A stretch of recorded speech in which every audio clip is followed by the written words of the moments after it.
ल साथीहरु हाम्रो अलैँची त यस्तो कुहिएको भो रहेछ थुक्का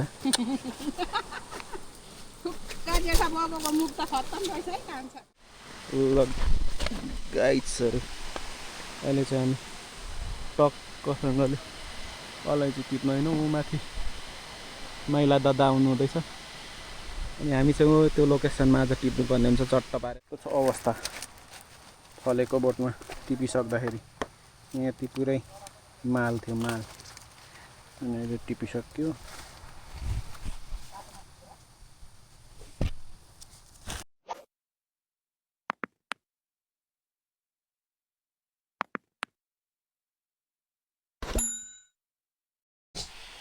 हेलो साथीहरु सेवा अनि नमस्कार फेरि मेरो अर्को नयाँ भिडियोमा हजुरहरुलाई स्वागत गरे अहिले चाहिँ म आफ्नै खुदको निजी कटेजबाट म भिडियो बनाइराखेको छु अनि आशा छ तपाईहरु पनि आराम कुशल मंगलै हुनुहुन्छ होला म पनि अहिलेसम्म आराम कुशलै छु अब बर्खाको समय छ पानी परेरको अवस्था बाहिर चाहिँ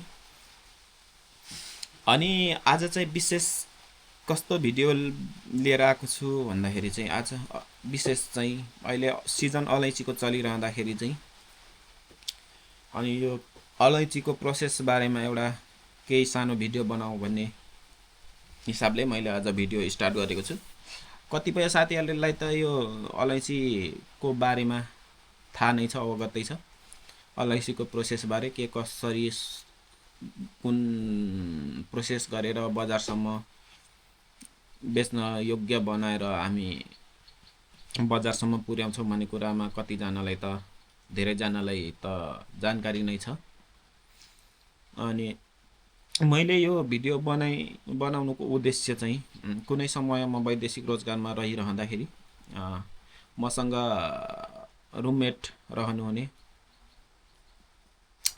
धेरै ठाउँका साथीहरु जस्तै पोखरा दाङ स्याङ्जा अनि पर्वत जिल्ला लगायतका विभिन्न ठाउँका साथीहरु हुनुहुन्थ्यो मसँग अनि उहाँहरुले मैले यो अलैँचीको कुरा गरिरहँदाखेरि यो अलैँची चाहिँ कसरी फल्छ यसको यो बोट कस्तो हुन्छ यो टुप्पोमा फल्छ या यो फेदमा फल्छ कसरी फल्छ त्यो कुराहरु उहाँहरुले जिज्ञासा राखिरहँदाखेरि चाहिँ मैले एउटा भिडियो सिजनमा चाहिँ एउटा भिडियो बनाऊ यो अलैँची सम्बन्धी हैन यो अलैँचीलाई कसरी टिपिन्छ अलैँचीलाई कसरी प्रोसेस गरिन्छ अनि कसरी सुकाएर चाहिँ बजारसम्म कसरी बेच्न योग्य कच्चा पदार्थको रूपमा हामी बजारसम्म कसरी पुर्याइन्छ भन्ने एउटा भिडियो बनाऊ भन्ने हिसाबले चाहिँ आज मैले भिडियो बनाइराखेको छु अनि भिडियो के कस्तो हुन्छ भिडियोलाई अन्तिमसम्म हेरेर साथ दिनु होला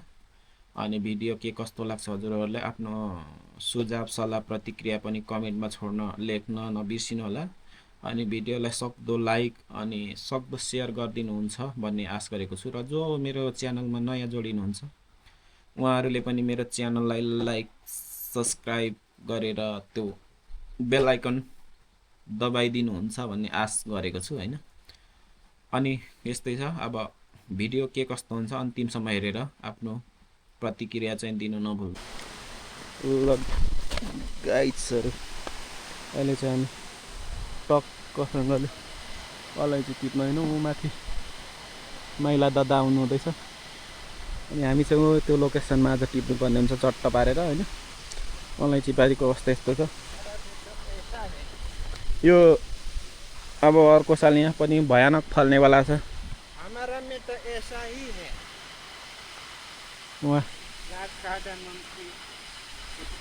ब्ल्याक कार्डामम खेती यस्तो छ अवस्था तर यो के भयो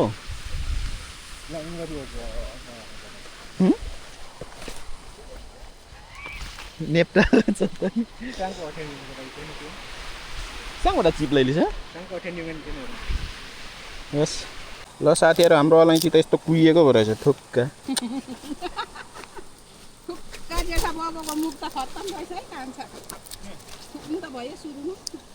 यो अलैँची मैले देखाएको यो ल साथीहरु हाम्रो चाहिँ यसरी टिप्न सुरु भयो भनेर पाकेको यसो उकाएको त सुरुमै उयो भएको पो रहेछ ल साथीहरु हाम्रो धमाधम कार्य भइरहेको छ अहिले चाहिँ यसरी टिप्नुपर्छ अलैँची अघि पनि मैले जस्तो सानो किलिप्स भनिहालेँ।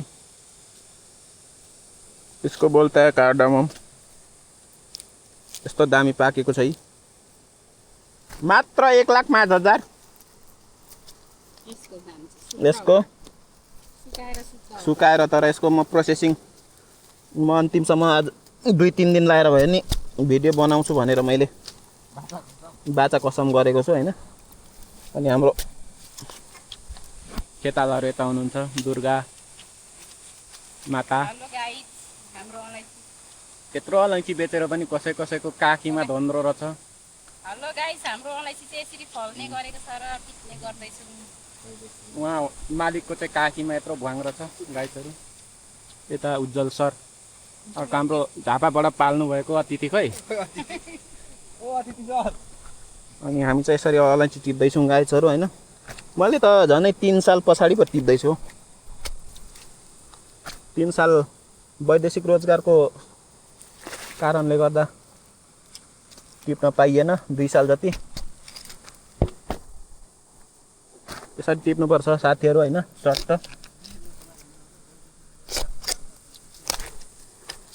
आजबाट गैरी गाउँमा पनि ब्ल्याक गोल्ड को दुलै भेटिँदैन त। कता हो यो तेरिका हो। ल साथीहरू यस्तै छ। भिड चाहिँ 50 बाइक गर्दैन के गर्नु र। यसरी टिप्नुपर्छ। यसरी यस्तो हुन्छ यो कार्डामम। कस्तो गनायो, कहाँनिर गनायो यो के पो कहाँ गनायो? नाकमा गनायो। बिच्छी ए गाइसहरू होइन। यसरी हामी टिप्दैछौँ।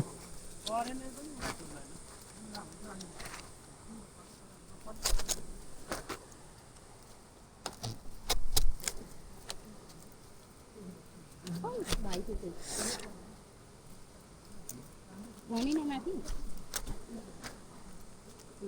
अझै बोकेर ओसार्नु का भाइटेले चाहिँ माथि हजुर बाटोमा के भाइले बोकेर। भाइले घरमै के कहाँसम्म बोक्छ। यसरी टिप्नुपर्छ है साथीहरू अलैँची। पैसा थाप्नु मात्रै मजा आउँछ।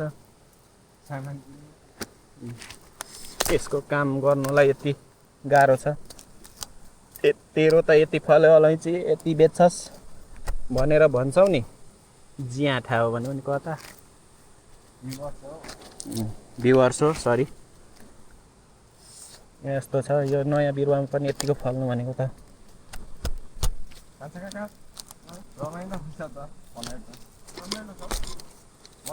कान्छा काकाले काठी ल्याएको त रमाइलो।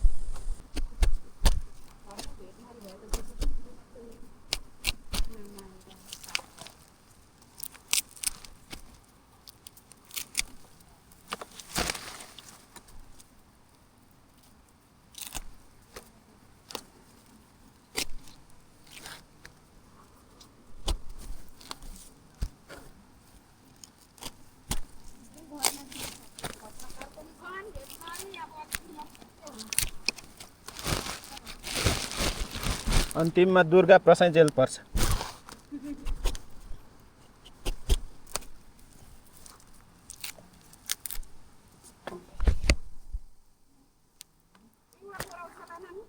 यस्तो छ अवस्था फलेको बोटमा टिपिसक्दाखेरि। यहाँ ती पुरै माल थियो माल। अनि अहिले टिपिसक्यो।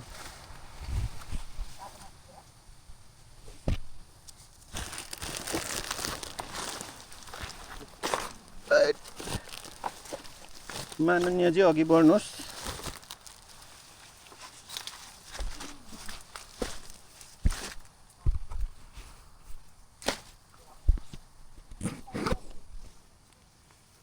यस्तो फलाइ छ।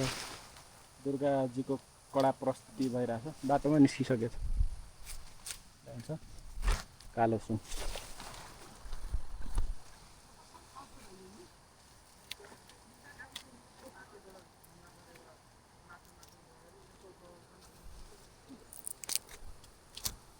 यस्तो यो पाकिसक्यो। मक बास्ना आउँछ।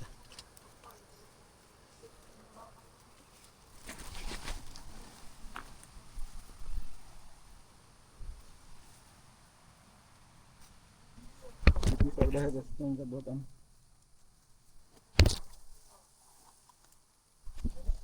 अनि हाम्रो प्रयास जारी छ। ल हाम्रो चाहिँ छुट्टी भयो गाइजहरू। उहाँको पोका उहाँ जत्रै उहाँको पोकामा जस्तै अनि अलैँची यस्तो छ। कान्छा सरले योचोटि हामीलाई धोबिहाल्ने सम्भावना बिहान छ। सम्मान धेरै छ। एक झ्याङमा एक बोरा राम्ररी यहाँ देखाउनु न, एक झ्याङमा यति, एक झ्याङमा यो एक झ्याङको माल यस्तो छ माल। चुलुलुलुमा आउनु ल। यो त जिरमले अलैँची हो होइन। यसलाई अब अघि मैले सरासरी भिडियोमा बनाउन पाइनँ किनभने पानी परिरहेको कारणले गर्दा। अनि मौसम यस्तो छ साथीहरू ड्याम्मै। अनि माल चाहिँ यस्तो हो यो जिरमल अलैँची, खासै राम्रो पाकेको चाहिँ रहेनछ।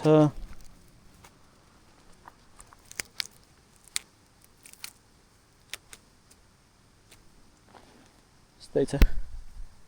अनि अहिले चाहिँ हाम्रो छुट्टी भयो। अब घरतिर लाग्यौँ। आजलाई चाहिँ भिडियो यति नै। अब यसको पनि क्रमिक रूपमा म भिडियो बनाउने छु। अनि आजलाई चाहिँ यति नै।